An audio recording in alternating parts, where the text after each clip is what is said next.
નમસ્કાર, હું ચિરાગ. 10 સુધીમાં આપનું સ્વાગત છે. અમદાવાદમાં પણ જામ્યો છે વરસાદી માહોલ. અમદાવાદના પશ્ચિમ વિસ્તારમાં અત્યારે વરસાદ પડતો હોવાના સમાચાર છે.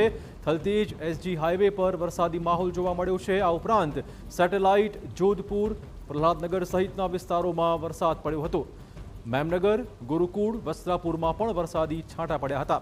નારણપુરા, વાડજ, અખબારનગર, ઘાટલોડિયા, સોલા જેવા વિસ્તારોમાં પણ આજે થોડો ઘણો વરસાદ પડ્યો છે.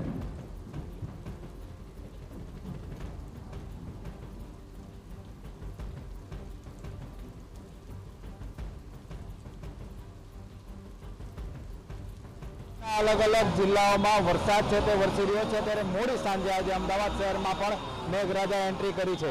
ધીમી ધારે છેલ્લી અડધી કલાકથી શહેરના પશ્ચિમ વિસ્તારોમાં વરસાદ છે તે વરસી રહ્યો છે. ખાસ કરીને વાત કરવામાં આવે તો એસજી હાઈવે, વાડજ, શિવરંજની, થલતેજ, બોડકદેવ સહિતના વિસ્તારો છે કે જ્યાં છેલ્લી અડધી કલાકથી ધીમી ધારે વરસાદ છે તે વરસી રહ્યો છે.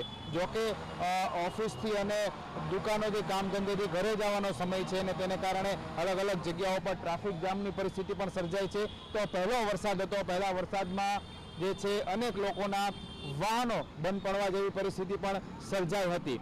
જોકે હવામાન વિભાગ દ્વારા પણ હવે જે મુજબ આગાહી છે કે હજી પણ આગામી દિવસોમાં અલગ અલગ જિલ્લાઓમાં ભારેથી અતિ ભારે વરસાદ વરસવાનો છે, કેમ કે જે બે અલગ અલગ સિસ્ટમ સક્રિય થઈ છે તેને કારણે હજી વરસાદ છે આગામી 2 દિવસમાં ભારેથી અતિ ભારે વરસવાનો છે. ત્યારે અમદાવાદ શહેરમાં જે વરસાદ પડ્યો છે તેને લઈને જે છેલ્લા ઘણા સમયથી ગરમી હતી તેમાંથી લોકોને રાહત મળી છે. કેમેરા પર્સન મહેશ સાથે હરીન માત્રાવાડિયા, TV9 અમદાવાદ.